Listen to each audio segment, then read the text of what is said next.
നമസ്കാരം. റാഫ്റ്റോ ക്രിക്കറ്റിലേക്ക് അവർക്കും സ്വാഗതം. IPL അവസാന ഘട്ടത്തിലേക്ക് കടക്കുമ്പോൾ ഫോട്ടോ ഫിനിഷ് ആണെന്ന കാര്യം ഉറപ്പായി. 3 ടീമുകൾ പ്ലേ ഓഫൊക്കെ ഉറപ്പിച്ച് നിൽക്കുമ്പോഴും 4ാമത്തെ സ്പോട്ടിനായിട്ടുള്ള പോരാട്ടം തുടരുകയാണ്. ഇന്ന് KKR മുംബൈ ഇന്ത്യൻസും തമ്മിൽ കളിക്കുന്നു. മുംബൈ ഇന്ത്യൻസിന് പ്രത്യേകിച്ച് പ്രതീക്ഷയൊന്നുമില്ല. പക്ഷേ KKR ചെറിയ ഹോപ്പുമായിട്ട് നിൽക്കുന്നുണ്ട്. രണ്ട് ടീമും ചെറിയ വ്യത്യാസത്തിലാണ് പോയിൻ്റ് പട്ടിക നോക്കുമ്പോൾ കാണാൻ കഴിയുക. കൊൽക്കത്ത നൈറ്റ് റൈഡേഴ്സ് 8ാമതും മുംബൈ ഇന്ത്യൻസ് 9ാമതും. പക്ഷേ 3 പോയിൻറ്റിൻ്റെ വ്യത്യാസമുണ്ട്. കൊൽക്കത്തയ്ക്ക് അവരുടെ അടുത്ത 2 കളി ജയിച്ചാൽ 15 പോയിൻ്റ് ആവും. രാജസ്ഥാൻ അടുത്ത കളി മുംബൈ തോൽപ്പിച്ചു കൊടുക്കുകയാണെങ്കിൽ അവർക്ക് KKRന് സാധ്യത അവിടെ ഉണ്ടാവും. അപ്പോൾ അതുകൊണ്ട് തന്നെ ഇന്നത്തെ കളി ജയിക്കുക, അതാണ് ആദ്യം KKRന് ചെയ്യാനുള്ളത്. മുംബൈക്കാണെങ്കിൽ വഴി മുടക്കാം, അതല്ലാതെ മറ്റ് സാധ്യതകളില്ല. എന്നാൽ പോലും അവർ ഗംഭീരമായിട്ട് 2 ജയമെങ്കിലും നേടി ആരാധകരെ ഒന്ന് സന്തോഷിപ്പിച്ച് സീസൺ അവസാനിപ്പിക്കാൻ ആഗ്രഹിക്കുന്നുണ്ട്. അത് സാധിക്കുമോ എന്നുള്ളതാണ് കണ്ടറിയേണ്ടത്. രണ്ട് ടീമിൻ്റെയും ടീം ന്യൂസ് നോക്കുകയാണെങ്കിൽ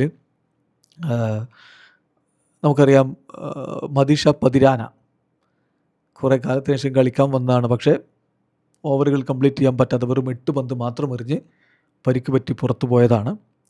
സോ അദ്ദേഹം ഇന്നും കളിക്കാനുള്ള സാധ്യത കുറവാണ് എന്നാണ് ലഭ്യമാകുന്ന വിവരങ്ങൾ. അനുകൂൽ റോയ് കഴിഞ്ഞ ദിവസം പറഞ്ഞത് സ്റ്റിൽ ബീയിങ് അസസ്ഡ്, പതിരാനയുടെ കാര്യത്തിൽ Pathirana is being still assessed എന്നാണ്. അപ്പോൾ അതുകൊണ്ട് അദ്ദേഹം പുറത്തിരിക്കാനുള്ള സാധ്യതയുണ്ട്. അദ്ദേഹം പുറത്തിരിക്കുകയാണെങ്കിൽ ആര് കളിക്കും എന്നുള്ളതാണ്. ബ്ലെസ്സിങ് മുസറബാനി കളിക്കാനുള്ള സാധ്യത തന്നെയാണ് കാണുന്നത്.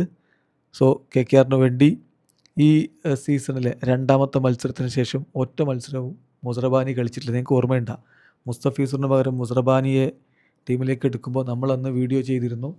ഒരിക്കലും ഇതൊരു അപ്ഗ്രേഡിങ് ആയിട്ടുള്ള ഒരു റീപ്ലേസ്മെൻ്റ് അല്ല, ടീമിന് ഒപ്പത്തിനൊപ്പം നിൽക്കുന്ന ഒരു റീപ്ലേസ്മെൻ്റ് ആയില്ല നമ്മൾ പറഞ്ഞിരുന്നു. പക്ഷെ അന്ന് അത് പലർക്കും അങ്ങ് ദഹിച്ചില്ല. മുസറബാനി എന്തൊക്കെയോ ചെയ്ത് കളയും എന്ന തരത്തിലുള്ള പ്രതികരണമൊക്കെ വന്നിട്ടുണ്ടായിരുന്നു. ഇപ്പോഴും ആ വീഡിയോയുടെ കമൻറ്റ് നോക്കിയാൽ കാണാം. പക്ഷേ കണ്ടില്ല നിങ്ങൾ, KKR പിന്നീട് അദ്ദേഹത്തിന് അങ്ങനെ കളിപ്പിച്ചിട്ടില്ല എന്നുള്ളതാണ്. ഈ ഒരു ടൂർണമെൻറ്റിൽ വലിയ രൂപത്തിലൊരു ഇമ്പാക്റ്റ് മുസറബാനിക്ക് ഉണ്ടാക്കാനുള്ള അവസരങ്ങൾ ലഭിച്ചതുമില്ല. സോ അദ്ദേഹം തിരികെ എത്താനുള്ള സാധ്യതയുണ്ട്.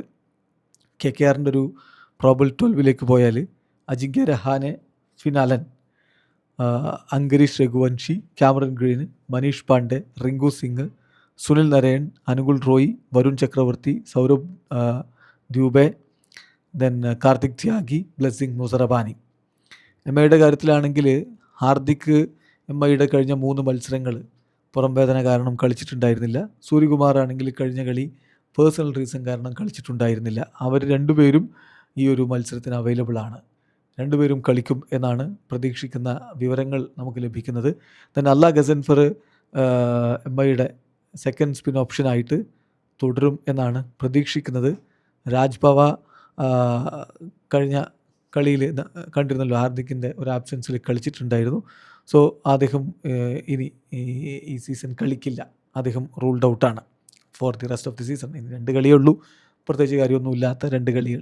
മുംബൈ ഇന്ത്യൻസിനെ സംബന്ധിച്ചിടത്തോളം അവരുടെ ഒരു പ്രോബബിൾ 12ലേക്ക് പോയാൽ Ryan Rickelton, Rohit Sharma, Suryakumar Yadav, Naman Dhir, Tilak Varma, Hardik Pandya, Will Jacks, Corbin Bosch, Deepak Chahar, Jasprit Bumrah, Raghu Sharma, അല്ല ഗസൻഫർ. എന്തൊരു ടീമാണിത് ശരിക്കും, അല്ലേ? പേപ്പർ നോക്കുകയാണെങ്കിൽ കടലാസിൽ എന്തൊരു ടീമാണ്. പക്ഷേ ഒരു റിസൾട്ടും വേണ്ട വിധത്തിൽ ഉണ്ടാക്കാൻ പറ്റാതെ ടീം ഇതാ അവസാന 2 മത്സരങ്ങൾ വിജയിച്ച് ഒരല്പം മാനാഭിമാനമെങ്കിലും കാക്കുക എന്ന രൂപത്തിൽ ഇറങ്ങുന്നു. വീഡിയോ അവസാനിക്കുന്നു. ക്രിക്കറ്റ് ലോകത്തെ കൂടുതൽ വിശേഷങ്ങളുമായി റാഫ്റ്റോ എത്താം.